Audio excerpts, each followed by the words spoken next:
Hello, guys, and welcome to the Cincinnati Bengals part of the podcast. This is part one of the podcast that I have recorded already, which is episode 1, talking about the Bengals, Pacers, and the Reds. This is just the Bengals portion of the video.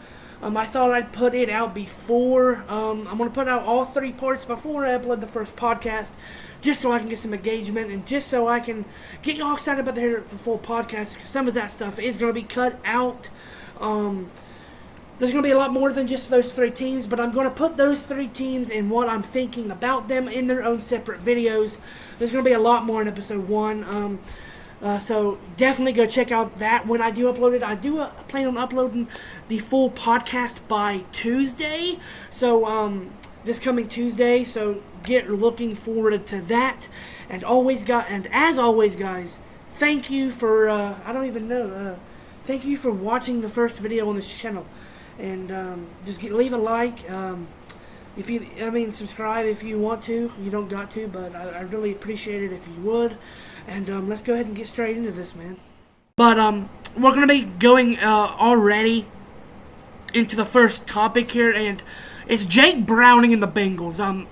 I've been a Bengal fan all of my life, and I have never in my life seen what is going on right now with the Bengals. The closest thing I can think of is Nick Foles with the Eagles in 2017 when he brought them when Carson Wentz did get hurt. But other than that, maybe A.J. McCarron in 2015/16, that season when Andy Dalton broke his thumb. By the way, we're just not going to get into that. That's a stupid decision why he made that. Maybe we can talk about it later on. But yeah, Jake Browning and the Bengals. Listen, we're going to go ahead and get right into Jake Browning's stats. Through his 5 games played this season, he has 107 passer rating, 1,248 yards, 7 touchdowns, and 3 picks on a 73% completion percentage. Now think of that, guys. 5 games. He's came in and not dominated, but he has had some great showings, especially against the Jags. His 300 yard performance against them. He's been coming out here and he's looking like he almost has the persona of a Joe Burrow coming out there. He's confident. He looks ready to go out there every game. He looks like he just knows what to do, and I think that also has to do with Zach Taylor a little bit. Maybe he in practice, I think Zach Taylor, in my opinion, I think Zach Taylor's been doing pretty good coaching this Bengals team this season. We've had so many ups and downs this season. For the defense, Lou Anarumo was doing a great job with that defense, considering how terrible our secondary is. No disrespect to CBT and CTB, my bad, Kim Taylor Britt, but our defense has been kind of carrying this offense a little bit. Back to it. I never thought that Jake Browning coming into this, I thought the season was over. I did not expect Jake Browning to be coached the way he has been coached by Zach Taylor. The way he has been coached. Zach Taylor has put so much confidence in Jake Browning. I think that's emitting through Jake Browning. I think you can see that he knows he has trust from Zach Taylor, and we got to give a lot of props to Zach Taylor on doing that. He's been a really good coach this season, but we're going back to Jake Browning, because I can go on a whole tangent about Zach Taylor as a coach. But 73% completion percentage is really, really good. That's about what Joe Burrow had, maybe even more. Through his 5 games. I think it's actually way more than Joe Burrow's, especially Joe Burrow's first 5 games this season. Joe Burrow's first 5 games this season looked like Joe Burrow was terrible, but that we did come to realize that was because of his calf injury and Zach Taylor and Joe Burrow not be able to actually plant his foot. I think it was his right foot. So, I mean, that has a lot to do with it. But still, Jake Browning's putting up better stats than Joe Burrow did through 5 games, maybe in a 5-game span. Now, I'm not saying Jake Browning is our next guy. That's definitely Joe Burrow. But what I'm saying is Jake Browning has been so much better than what we expected and what anybody expected about Jake Browning. I mean, 30-1 as a starter. He did not start against the Ravens. Joe Burrow came out and dominated that first quarter, and then he hurt his wrist. And Jake Browning came in, did not play. He wasn't used to the system yet. But then since then, he is 3-1 as a starter. Only loss come against to the Steelers in his first game starting. Since then, he's been on a tear. Okay, I'm gonna be honest. He's been on a tear. But that's not just because of Zach Taylor and Jake Browning and the coaching and Jake Browning being so confident. It's the boys around him, too. I mean, you got to think you got Joe Mixon. You got Jamar Chase, T. Higgins. Then you got guys coming out here and, I mean, not like, they're just like, no one thought these guys were going to be good. I mean, or decent enough. Tanner Hudson has been amazing these past 5 games. That's, honestly, him and Jamar Chase are Jake Browning's favorite target.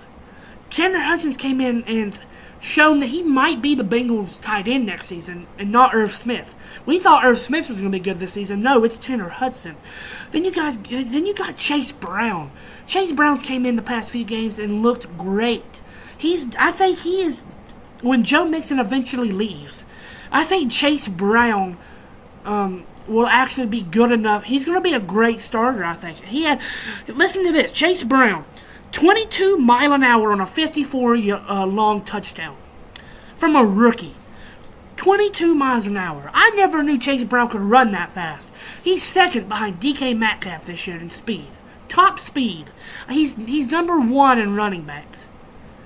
DK Metcalf is not no one to joke about when it comes to speed. So there we go on Chase Brown. I think he's been amazing this season. Keep going on with Chase Brown. He has 26 carries, 115 yards. No touchdowns on the season yet, on the ground yet for him. But then look at this: 9 receptions, 115 yards, and a tutty with in the air. So he's been productive. If we add that up, 26 and 9, that is 35 touches this season for Chase Brown on a 230 yards. That's a great performance. If that was a 1-game performance, that would be beautiful. I mean, 230 scrimmage yards on 35 scrimmage touches or whatever you want to call it is amazing. And then Joe Mixon. 815 yards on the ground this season and 1,156 scrimmage yards. And he has 9 scrimmage touchdowns. 8 of them are on the ground and 1 receiving. But Joe Mixon these past few games with Jake Browning has been really beautiful to watch. Joe Mixon's been a top runner in the league when he's healthy since went from Oklahoma.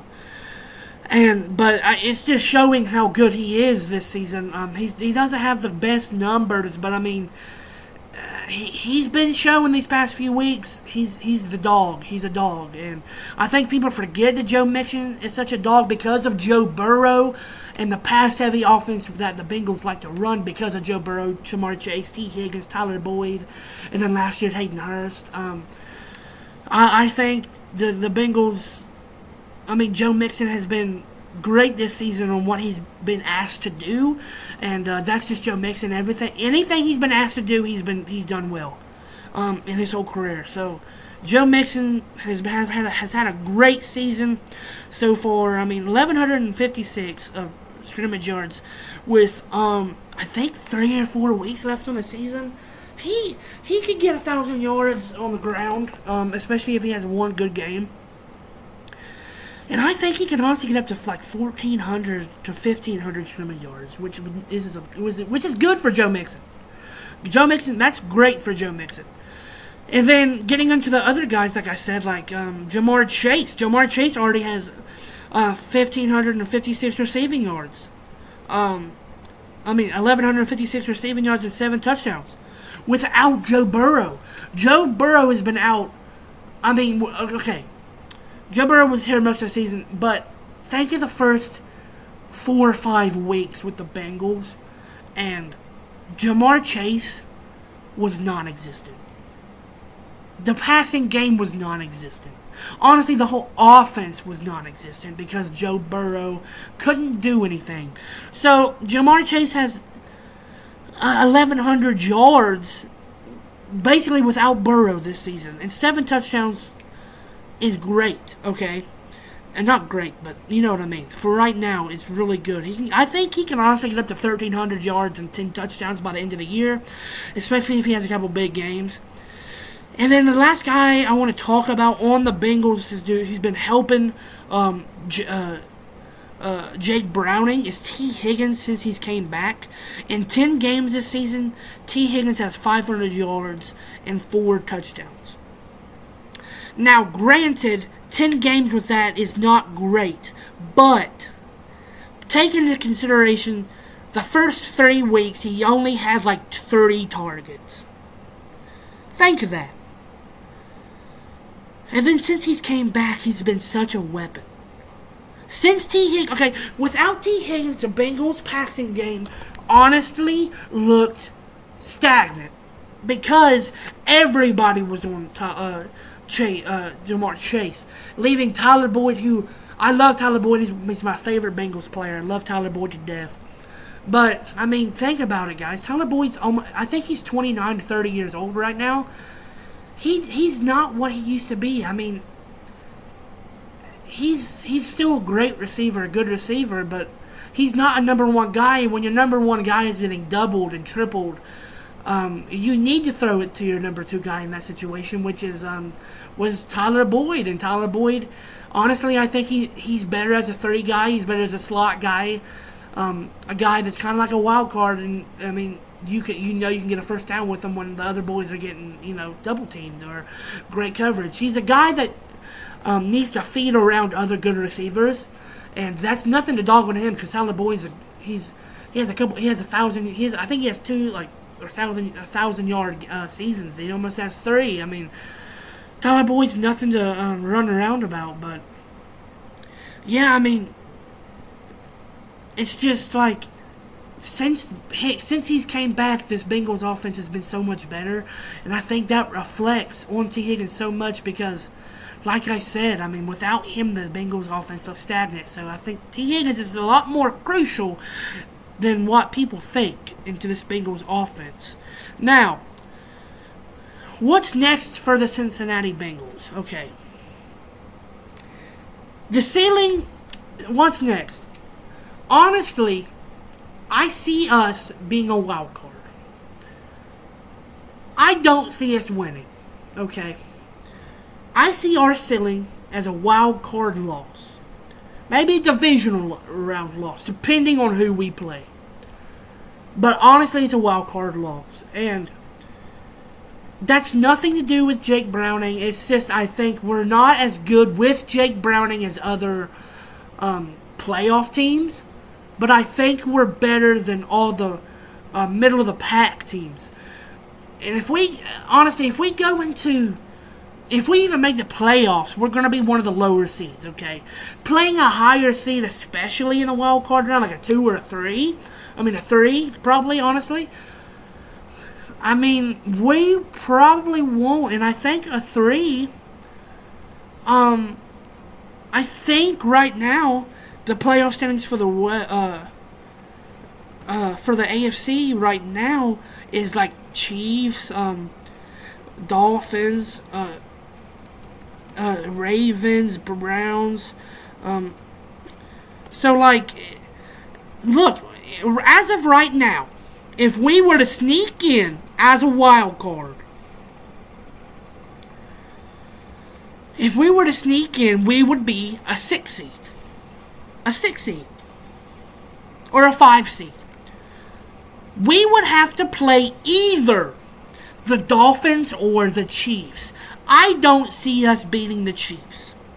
I don't see us beating the Dolphins.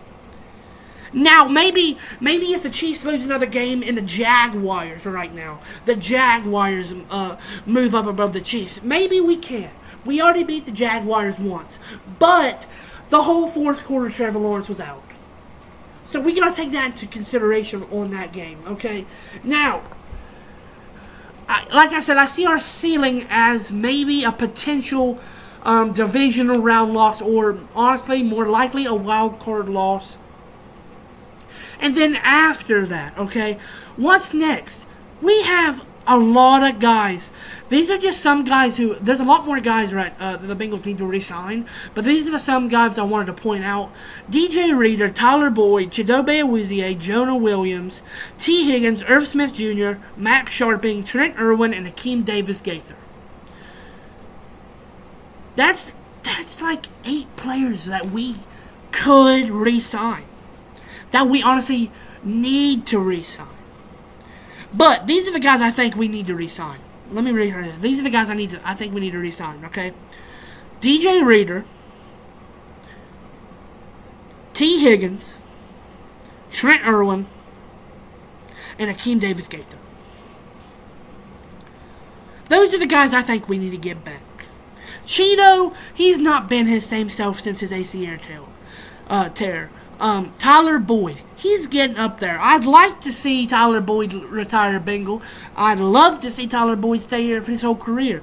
But I don't think, unless he takes a pay cut, then maybe I don't think we need him. Jonah Williams has been terrible. Better this season, but he's been terrible his whole career.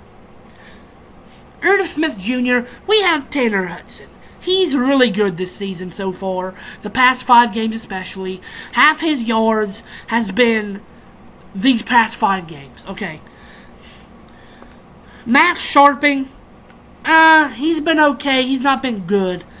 And then, Trent Irwin, I like Trent Irwin. I want him back. And then Akeem Davis-Gaither, we honestly don't need him to come back. I got a few. I got somebody I want the Bengals to take in the first round that maybe we can replace him with, but we'll on to that later after this segment. And I think the Bengals go out and try to make some noise on the secondary. We need a better secondary. I'm just gonna say it right now. And in free agency, there's a couple guys I might be wanting to get to. There's a couple of guys that I think the Bengals should go out and try to get. And those people are as followed: Buda Baker, Adoree Jackson, and Micah Hyde. I think we go out and try to get some of those guys, especially Buda Baker. We need a free safety. Dax Hill is great. I love Daxton Hill. But we need a free safety, and that can be Buda Baker. The Bengals need to make a splash. We've been making splashes all, the past 3 seasons. We need to help the defense out a little bit more than the offense now. I think it's time we do that. That's the big free agency I think the Bengals should do. Now let's get on to who do I think the Bengals should draft? Well, we have the 18th projected pick as of right now. I got a couple of guys that are reaches to get that low. Probably not going to go that low, but I got a couple of guys that I think could go there. And I think the Bengals should draft if they are there. Let's get on the guys that are completely not going to be there, I don't think. But we're going to try. We're just going to put the names out there. Number 1, I want the Bengals to draft Brock Bowers. I love Tanner Hudson, but Brock Bowers he's a great tight end. I think the Bengals, he would fit perfectly with this system. He's been great at Georgia all 5 years he's been there. I think 5 years or 4 years. I'm not for sure on that. But he's been great there. Trust me, I'm a Kentucky Wildcat football fan. Every year, he's destroyed us. He's been healthy. Secondly is Cooper DeJean out of Iowa. One of the best, maybe the best cornerback in this draft. Best secondary in the draft, honestly. In my opinion. He's just been... I have a buddy who is an Iowa fan, and he loves him. He likes him. Cooper DeJean, he played Kentucky a couple years ago. I think it was last year when Will Levis did not play. None of our guys played, actually. But anyway, Cooper DeJean, one of those cornerbacks. He'll go out and get you picks. He's a lockdown defender. He's amazing. He reminds me of Sauce Gardner coming out.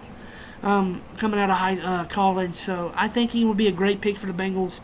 Another guy that I think is a very, very long shot would be Joe Alt out of Notre Dame. I think he's sliding well for Jonah Williams. I think Joe Alt's one of the best linemen in the draft, so that would be a great steal for the Bengals to get him at 18. I don't think they're going to get him at 18, but it's always a hope. But those are my 3 guys that I think are very big what ifs. You know, what if they fall, or if they fall, or not when they fall, because I'm not saying they're going to fall. Now, these next 4 guys are guys that I think that could fall, and that I think the Bengals should draft if giving the opportunity. That would be Braylon Trice, Jared Verse, Fashanu, I cannot pronounce his first name, but he's from Penn State, and Jeremiah Schroeder Jr. My favorite guy out of this one is Jeremiah Schroeder. I want the Bengals to replace King Davis Gaither a lot. Jeremiah Schroeder, I love him at Clemson. He's really good on and off ball, so I like Jeremiah Schroeder. Fashanu is just another tackle I'd like to draft. We just need better offensive linemen, especially now that Cap and Thaddeus are getting old. And then Braylon Trice and Jared Verse. I'd rather have Braylon Trice a little bit more than Jared Verse, because Jared Verse I think can go a little bit higher.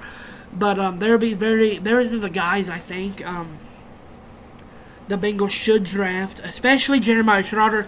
If Jeremiah Schroeder falls down to 18, the Bengals need to draft him. Jeremiah Schroeder will fit so well in this Bengals team, and honestly, that would be such a beautiful selection one of the best selections we've ever made, in my opinion. But yeah, guys, those are my opinions on the future of the Bengals. And just to recap, guys, for this first little section of today's episode 1, Jake Browning has had an amazing season. We got guys coming up with the Bengals that no one thought would come up and be good, and Chase Brown and Tanner Hudson. T. Higgins, his past couple games, has been balling out. The net free agency was talked about, and the draft. And thank you guys for watching this section of the podcast, episode 1. Please be sure to like and subscribe if you like the video, and comment down below what I should talk about, because I think in the next episode of the podcast I'm going to be doing reading comments, answering comments. That's what I'm going to be doing, answering comments. Well, thank you guys. Be sure to like the video. It would mean a lot to me, and as always, guys, hope you guys enjoyed. Peace.